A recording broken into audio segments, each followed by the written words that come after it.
Welcome back to the CSP Elite Baseball Development Podcast. I'm your host, Eric Cressey, and this is episode 153. This is my first solo episode in a while. We've actually been doing a little run of guests from outside the baseball realm, and I thought it'd be a good chance just to pop in, one to kind of break the chain of that. Even though they've been going great, a lot of people like to get some regular baseball content, so I wanted to sneak this solo episode in.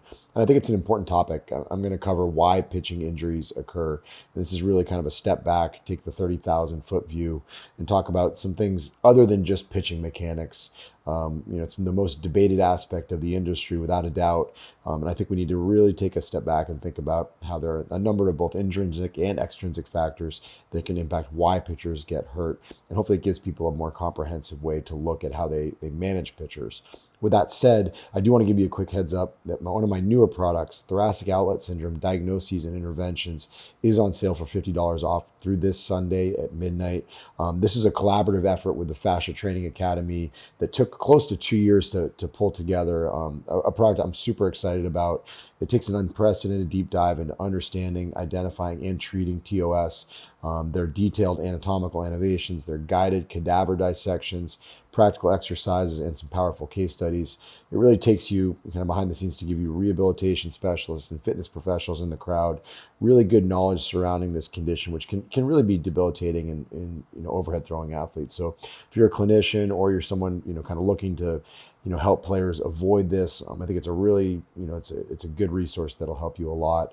And you heard that right. The product does include excerpts of cadaver dissections and some accompanying voiceovers for the absolute best look at upper extremity functional anatomy that you can imagine. Gross anatomy was far and away the most beneficial course of my academic career, and I'm excited to share some of that with the folks who are listening. It's a really remarkable perspective if you want to really appreciate how structure dictates function. So that said, you can check it out if you go to ericcressey.com/thoracic outlet. That'll link directly to the sales page if you want to check it out. Again, it's $50 off this week. Thoracic Outlet Syndrome Diagnoses and Interventions. It's ericcressey.com/thoracic outlet. This episode is brought to you by Athletic Greens, the most comprehensive NSF certified for sport daily nutritional supplement I've ever tried. With so many stressors in life, it's difficult to maintain effective nutritional habits and give our bodies the nutrients they need to thrive. As a father of 3 young kids and a co-founder of multiple businesses in multiple states, on top of still being an avid exerciser, I know that busy schedules can really take their toll on us. Whether it's poor sleep, exercise or life stressors, environmental factors, or simply not eating enough of the right foods, we can wind up deficient nutritionally. This is where Athletic Greens can really help. It's a game-changing nutritional insurance policy. They simplify the logistics of getting optimal nutrition on a daily basis by giving you just one thing with all the best things. And that's why I use it daily and recommend it to our athletes. One scoop of Athletic Greens contains 75 vitamins, minerals, and whole food sourced ingredients, including a multivitamin, multimineral, probiotic, green superfood blend, and more. They work together to fill the nutritional gaps in your diet, increase energy and focus, aid in digestion, recovery, and supporting of a healthy immune system. This all can happen without taking multiple products. While most nutritional products come to market and stay stagnant, Athletic Greens continues to obsessively improve this one holistic formula based on the latest research, producing 53 improvements over the last decade. They invest in the most absorbable and natural source of each ingredient and go above and beyond in third-party testing to ensure their customers continue to receive the highest quality and best daily nutritional habit on the planet. It's lifestyle friendly, whether you're keto, paleo, vegan, dairy-free, or gluten-free, and contains less than 1 gram of sugar without compromising on taste. They put 75 ingredients through the NSF for Sport certification to come up with a formula that's trusted by some of the world's best athletes, including our own. Right now, Athletic Greens is giving our listeners 10 free travel packets with their subscription. Simply go to athleticgreens.com/Cressey to receive my offer. These travel packs are perfect for supporting your immune system, energy, and gut health when you're traveling for games, training, or simply when you're on the go. They can be a great counterbalance to less than ideal on-the-road food options. So if you want to bridge the gap between deficient and optimal and give yourself the best chance to get nutrient diversity, then head to athleticgreens.com/Cressey and get your 10 free travel packets today. Again, that's athleticgreens.com/Cressey, CRESSEY. Thanks for tuning in. Today we're going to be talking about how pitching injuries occur, some new ways to look at some of the same old injuries that we unfortunately continue to see in all levels of baseball. I think this is actually a really good follow-up to last week's episode with Dr. Peter Criss, where we talked about some of the potentially harmful effects of showcases, both with respect to injury rates and longer-term development pitchers. So if you haven't listened to that, definitely check it out now. And really, one of the best ways I think that you can appreciate this particular podcast is to actually take out a piece of paper and write down a number of bullet points. And the first bullet point is going to be mechanics. The second one is going to be systemic factors. The third one is going to be pitch type. The fourth one is going to be environmental factors. The fifth one is going to be structural pathology. The sixth one is going to be usage. The seventh one is going to be alignment. Eighth one is strength / stability / motor control. And the ninth one is tissue extensibility. And what I'm really trying to just paint the picture of in this particular discussion is all the different factors that I really try to consider when we see a pitcher who's been hurt. So either someone who is hurt, currently, and we want to backtrack it out and reverse engineer why it took place, or someone who's been hurt in the past and we want to prevent it from taking place. And certainly, something that, we might see with a young kid who's got a lot of arm speed that we really want to make sure that we protect him in the years that follow as the stress and the pressures of pitching on bigger and bigger stages really comes about.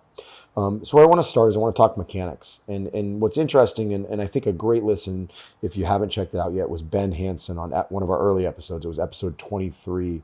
One of the things that Ben talked about, he's scrutinized, deliveries as they relate to health and performance as much as almost anybody on the planet. And one of the points that Ben, from his biomechanical background, made was that we probably know a lot more about how to optimize performance with mechanics than we do how to optimize health. And really what we're speaking to there is that there have been lots of guys who have stayed healthy with what we might have considered ugly deliveries. And we've also seen a lot of guys who have gotten hurt with what we might consider really good deliveries. And in that podcast, Ben, cited the example of the Tommy John twist. So guys that, have an aggressive kind of like push the ball towards center field before, delivering a pitch, where they get really, really long in the back. And then certainly the inverted W, folks whose elbow climb above their shoulders. And what's interesting is the research has actually kind of thrown these principles out in terms of predicting injuries. They really weren't as good, despite the fact that, conceptually we saw a lot of arms that maybe got hurt with those approaches. It was really hard to necessarily pin them down as definitely harmful. And I think the challenge is simply that there are so many factors that work into it. You might have athletes that throw these mechanics and they may be potentially harmful, but they do some other things well to effectively cancel them out. And, I think what also confounds this challenge is that we are getting to the point in baseball where we're getting to velocity thresholds that make players susceptible regardless of their delivery.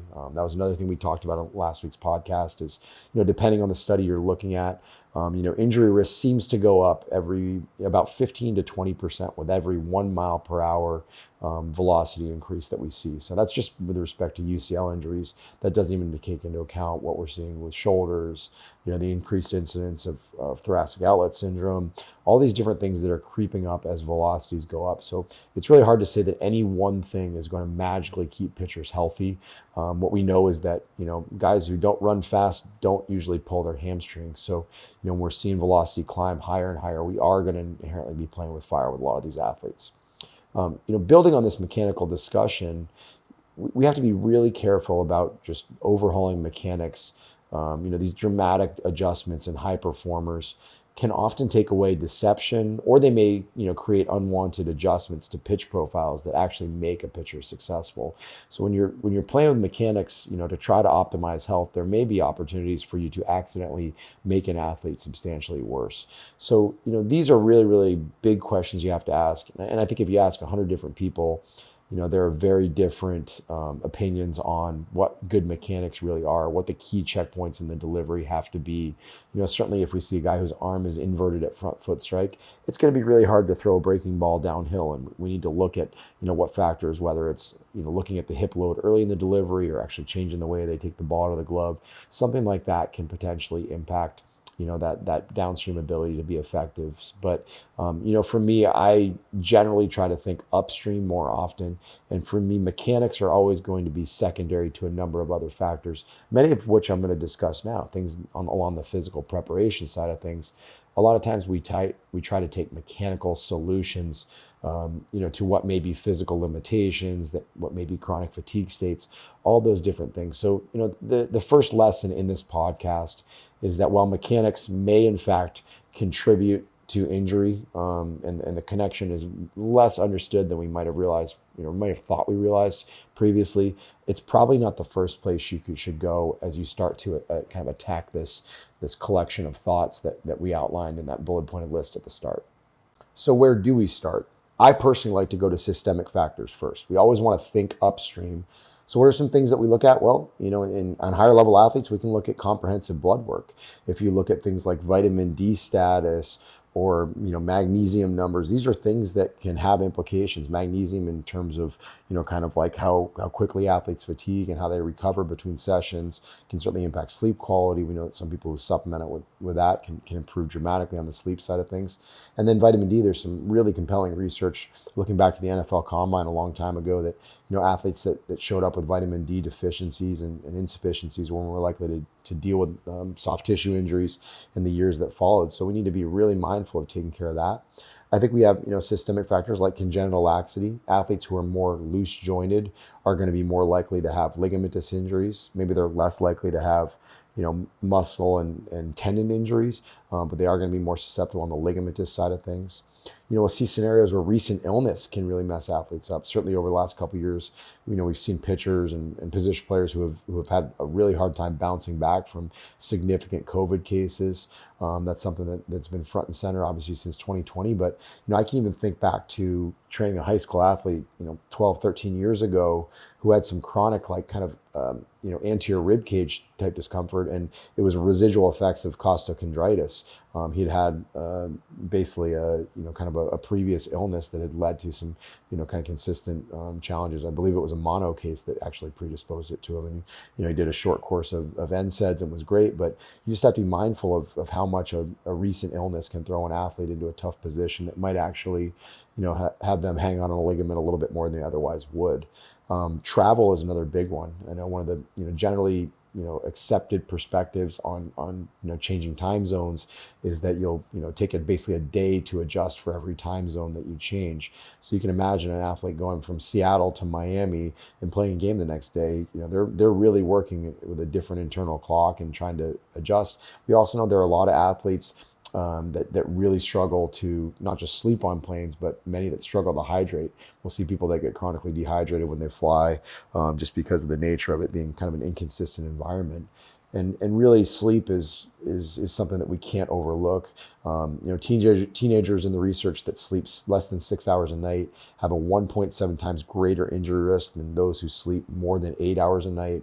That was a landmark study that I think has been something that's been cited a ton in our industries and really needs to be kind of a good reminder to a lot of our athletes. But at the end of the day, accumulated fatigue, whether it's from travel, whether it's from recent illness, whether it's from basically just having a poor night of sleep or extra stress in your life, all these things really add up and can lead athletes to be a little bit more vulnerable to injuries. And not only that, I think that's something that's going to be very front and center, and we're already starting to see it with the addition at pitch clock at multiple levels. Is there is an adjustment where we might see a very different athlete in the fifth inning than we do in the first as the fatigue kicks in, and they just have shorter bouts to really bounce back. So if you're trying to prepare for the pitch clock, after the season has already started, that's generally a sign that you didn't prepare for it early enough. And so it's kind of like changing the tires on a car that's still moving.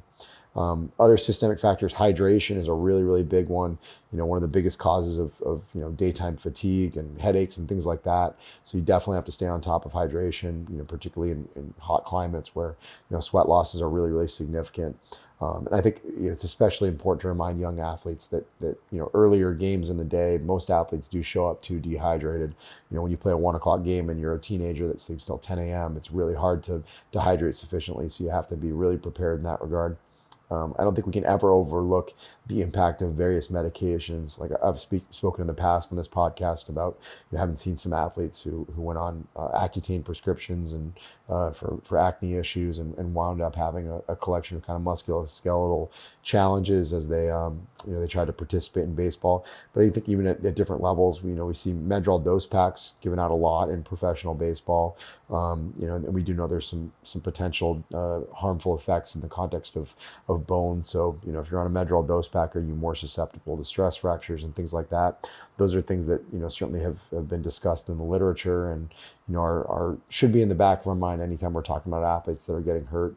And then last but not least, I know we have a lot of softball players that do listen to these podcasts, and their coaches and their parents. And we know that the menstrual cycle can absolutely impact things. We know there are estrogen receptors on the ACL that make athletes a little bit more susceptible to tears at certain points during the menstrual cycle. So I think that's something that we need to consider when we talk about softball pitching injuries and all that, is there probably are going to be a few days a month when our athletes may be more exposed to having challenges like that. So we really have to think systemically before we start thinking about an athlete. Let's talk about the healthy person that just happens to be stepping onto a baseball or a softball field, so that we can put them in the best position possible from a sleep quality, from a blood work, from a hydration, food intake. All those different things are going to be really, really impactful for keeping them healthy downstream before we even get to any of the other stuff. We interrupt this episode with a quick reminder that this podcast is brought to you by Athletic Greens. It's an NSF certified all-in-one superfood supplement with 75 whole food sourced ingredients designed to support your body's nutritional needs. I use this product daily, and a ton of our athletes do as well. Head to athleticgreens.com/Cressey and claim my special offer today for 10 free travel packs with your first purchase. I'd encourage you to give it a shot too, especially because of this great offer and because it gives you peace of mind knowing that you're covering all your nutritional bases. Again, that's athleticgreens.com/Cressey, CRESSEY, to get that special offer. For our third factor, pitch type is a really important discussion that I think the industry is still somewhat divided on. And being transparent, I am too. I think it depends a lot on the age and caliber of athlete we're talking about. There is some research to show that changeups do seem to be easier on the arm, and that some other stuff that shows that sliders may be tougher on the arm, particularly in younger players. I would argue that any new pitch is likely going to be harder on the arm because it's going to require adjusting to new stress. Like I've seen athletes who have added curveballs after throwing sliders their entire career, and all of a sudden it's a new level of soreness that they just have to adjust to. So I think a lack of familiarity is an inherent stressor that we have to be mindful of. It's also really hard to reevaluate or to evaluate the stress of a pitch if it's not being thrown correctly. So, there is some evidence, and we did a previous episode, so definitely check out the Kids and Curveballs episode, which was with Christian Wonders, one of our early episodes where we talked about it. It's really hard to evaluate the stress of a pitch if they're not throwing it correctly. When kids are learning how to throw curveballs, we usually see just a lot of ugly sliders that are accidental, that back up, and we need to be mindful that these are considerations. So I don't know that there's one pitch that terrifies me more than another. Do I get nervous when guys throw 70% sliders? Yes, absolutely. But I think at that level, they've probably learned to adapt to that stressor. Should we see high school kids throwing 80% curveballs? No, that's probably a big concern. And I don't think anybody in the industry would be divided on that. But we do need to be mindful of any new pitch to a pitcher is probably going to be a stressor. So when you're learning that pitch, you probably need to gradually onboard to it just a little bit quicker. I do think we're seeing kind of this trend of teaching everybody a sweeping slider in baseball, and there's certainly some guys who have developed some really nasty pitches. I do worry sometimes that guys are throwing them too aggressively, too quickly, instead of just kind of letting it happen over the course of time. We do have more resources with our pitch tracking technology, and also edgertronic cameras, things like that, to learn it quickly. But at the end of the day, you only have so much in terms of bullets in the chamber that you can use while you're trying to learn it. So I do think we need to take a little bit more of a longer term perspective on some of the pitch design stuff that's taking place. Environmental factors is a fourth one that I think is really important.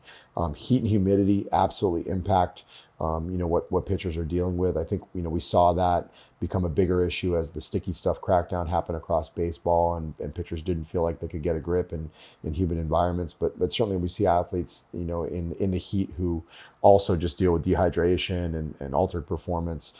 Certainly, pitching in Colorado, the altitude is something that a lot of pitchers have struggled to bounce back from, and obviously changes the characteristics of their pitches themselves. I think mound quality is another one that is highly variable, particularly at the youth ranks. So we do see pitchers whose deliveries may be altered dramatically if they're on a really steep or a really cruddy mound. If the mound is too soft, or the pitcher that they're pitching again digs a big hole. These are all things that can really leave them in kind of a transient state of exposure to injury. And then certainly, the type of baseball, seam height impacts a lot of things. You see balls that are rubbed up differently, and pitchers absolutely notice this stuff. And, so this has been a big point of discussion in Major League Baseball over the last couple of years. And, the jury's still out on whether it really does impact pitching injuries. But I think most of the more established pitchers in the game will say that, they do want a consistent baseball. Otherwise, it is going to be in some way predisposing athletes to having some kind of injury risk. Number 5 is something that I don't think we can overlook, and it's structural pathology. And I'll give you the best example is we have a number of really high level pitchers, really pretty much everyone that's going to be drafted in the top 3 to 5 rounds. They all have partial UCL injuries. It's incredibly common. Most of these pitchers are throwing so hard, so young. As we discussed on last week's podcast regarding showcases, they're throwing so hard, so young that they are getting these kind of tiny injuries on their UCL that calcify over. And that calcification becomes a point of kind of weakness on the ligament. They get older, they get bigger, stronger, more mechanically efficient, and eventually that ligament really goes. So it's very uncommon to see like a clean shoulder elbow on an 18-year-old MRI for the MLB draft. And things that are already broken typically break down eventually. So there's similar trends that are taking place in old shoulders where the rotator cuffs, after 2,000 innings, they start to slowly fail.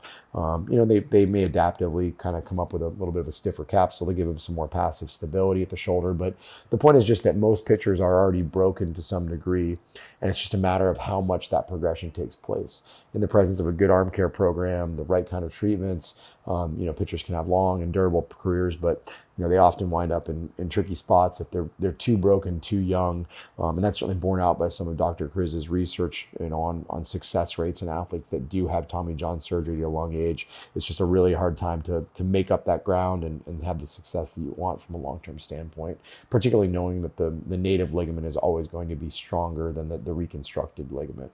For our 6th point, usage is a discussion point that we absolutely need to consider.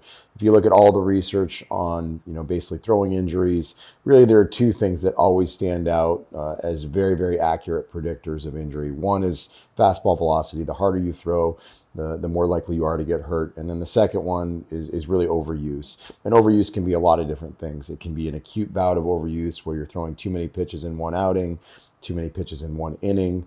It could be just a quick ramp up. We know people are more likely to have lat injuries with really quick bumps in workload where, they try to take somebody from being a reliever and make them a starter overnight. So we have to be mindful of how we progress athletes. And then there's certainly athletes that just kind of pitch too much competitively throughout the year, right? There are certainly guys that make, year-round throwing programs work because they kind of idle it and play catch for a period. But the idea of being competitive all year round is kind of selling out for the dream, but not taking into account just how much downside there really is to pushing it so hard year round. So usage is a really important discussion, and it needs to be considered very differently at every level.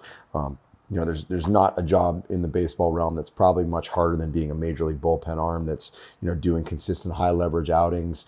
You're always throwing the game on the line. You might have to throw back-to-back days and really learn how to bounce back and manage your bullets with pregame throwing and working on things versus just actually competing. So there's a lot of different points that have to be considered. There's some great research from Olson that came out all the way back, I believe, in 2006. And then more recently, Dr. Peter Kriz from last week with his research that's been published over 2 studies in the American Journal of Sports Medicine relating to showcase appearances, and which is kind of of a derivative overuse. They generally happen at the worst times of year, and force athletes to kind of bump outside of their acute chronic model that they're prepared for. So something we need to be really mindful of. I think the PitchSmart guidelines are outstanding. They just need to be adhered to. So if you haven't gone to pitchsmart.org, definitely a good place to start in terms of understanding what the appropriate usage is by age group and by how long they've had off between outings. And then, our last 3 points really discuss a lot more on the lines of physical preparation. I think we always start with alignment.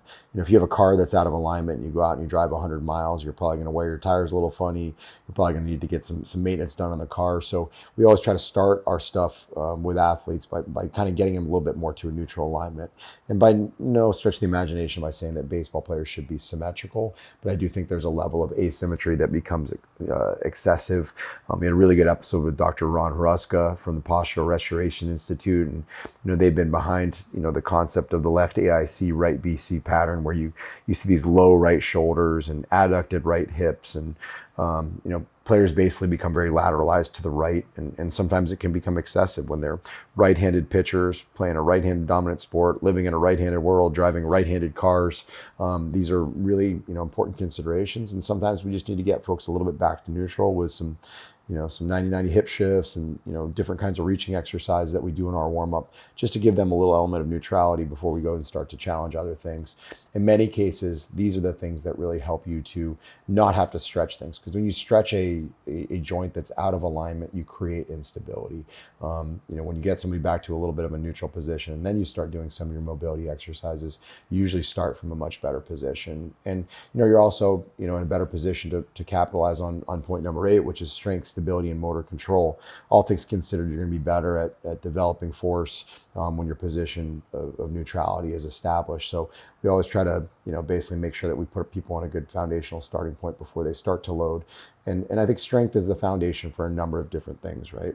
You can't have power if you don't have a starting position of force. So we always use strength to set the foundation. It gives us the foundation for speed, agility, for stability of the joints, and certainly, to a degree, the motor control that surrounds how we stabilize the joint. So if we have a better strength foundation, we're in a better position to build up, pitching specific endurance, building a gradual pitch count so that our rotator cuff is still doing its job in the 6th inning after 80 pitches that it was doing in the 1st inning when, we were really fresh and good to go. So that's something that's vitally important. I think we see a lot of athletes that, just don't come in with a strong enough foundation. Duncan French on a week podcast reminded us that weak things break and strong things don't. And it's excessively simplified, but I do think it's an important message that we really need to use with our particularly young athletes, is that strength kind of buys you a seat at the table. If you do enough quality work at a young age, it will set the stage for doing much, much better work down the road. And then our last point is just tissue extensibility, the ability to have length through the musculotendinous, kind of interactions. And also, in older athletes, the actual capsule where, they might wind up with some ligamentous stiffness. These are things that are all, really important for us to preserve. We know a lot of pitchers lose motion following throwing appearances, and you start to lose more and more motion, and that can be a problem. I remember a study from Mike Reinold where he looked at major league pitchers and found that I think the average pitcher lost about 2.5 degrees of elbow extension over the course of each season. Keeping in mind that's average, so it's taking some guys who probably gained some hyperextension, who are more hypermobile, and then some players that are really, really stiff. There were probably players in that data set that lost 8 or 10 degrees of elbow extension over the course of that season. So you need to be mindful of that athlete over the course of 3 or 4 years could develop a really significant elbow flexion contracture, and that creates a host of complexities that you have to deal with.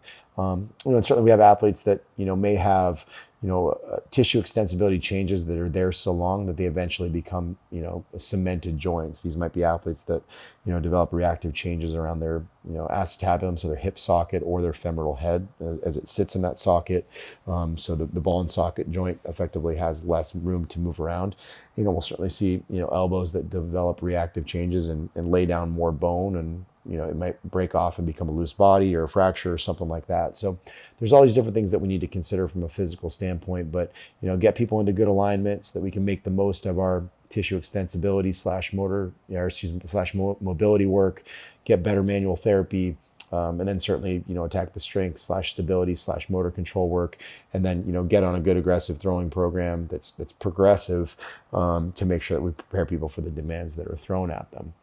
And then big picture, kind of tying a bow on this to put it all back together, putting this all into practice really takes, as you can imagine, it's a multidisciplinary approach, right? You have everything from dietitian / nutritionist. You have mental skills coach that may prepare people for lifestyle changes that put them in a good position to systemically be in a great spot. We may have sleep specialists that need to come into the equation, team doctors that might oversee blood work, obviously strength and conditioning coaches, rehabilitation specialists, pitching coaches. All these different people have to contribute in some way to make sure that an athlete's put in the best position possible. It's not just as simple as saying on Twitter as loud as you can that an athlete has terrible mechanics and that's why he got hurt. Usually there's a lot more kind of detail that goes with it. There has to be a willingness to individualize and be thorough. You can't give the same program to everybody. You want to get away from the realm of one program on the dry erase board that's followed by 25 athletes that are all very different. And I think it also speaks to the need for prioritization. There's an old saying, if you chase two rabbits, both get away. Some athletes are going to need more of one thing than the other. Like we have athletes that are very strong who do very little lifting in season just because they built such a strong foundation. But those are the athletes that have to work really hard on tissue extensibility and alignment just to make sure that all that horsepower is being directed in the right way. We have other athletes that need to lift much more because they're loosey-goosey, and they'll kind of feel almost excessively hypermobile if we don't give them that point of stability. So those are really important. I always come back to underneath this multidisciplinary approach, there's got to be collaboration where everyone agrees what the big rocks are.